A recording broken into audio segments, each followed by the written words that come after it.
ഇവിടെ ആക്ടിങ് തകർത്തേ പറ്റൂ.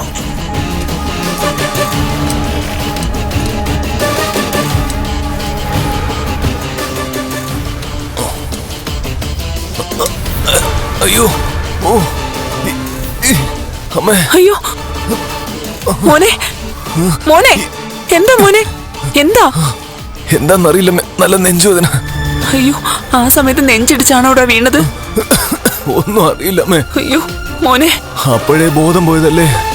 സ്കാനിങ്ങിൽ കുഴപ്പമൊന്നും ഇല്ലായിരുന്നല്ലോ മോനെ? കുഴപ്പമൊന്നുമില്ലായിരുന്നു, പക്ഷെ ഇപ്പൊ ഭയങ്കര നെഞ്ചുവേദന. അയ്യോ, അത് നെഞ്ചിനാണോ കഴുത്തിനാണോ കയ്യിനാണോ ഒന്നും അറിയാൻ പറ്റുന്നില്ല അമ്മേ. അമ്മേ, അയ്യോ മാമേട്ടാ, ഇവന് ഭയങ്കര നെഞ്ചുവേദനയെന്ന്. വേദനയോ? എവിടെയാണെന്ന് എനിക്ക് മനസ്സിലാവുന്നില്ല. അറ്റാക്ക് ആണോന്ന് സംശയമുണ്ട്. അയ്യോ അയ്യോ, എന്നെ ഐസിലാക്കമ്മേ. അയ്യോ അയ്യോ, എന്റെ നെഞ്ച്. മോനെ, അയ്യോ എനിക്ക് വയ്യ മോനെ. ഞാൻ പോയി ഡോക്ടറെ വിളിച്ചിട്ട് വരാം. പെട്ടെന്ന് ആവട്ടെ, എനിക്ക് തീരെ വയ്യ. നിങ്ങൾ എന്താ നോക്കി നിൽക്കുന്ന? പോയിട്ട് വാ. അയ്യോ, ഒന്നുമില്ല മോനെ. മോനെ എന്റെ ഹൃദയം നിന്നുപോയി. പേടിക്കണ്ട, അയ്യോ, ഒന്നുമില്ല. ഞാനിപ്പോ ചത്തു.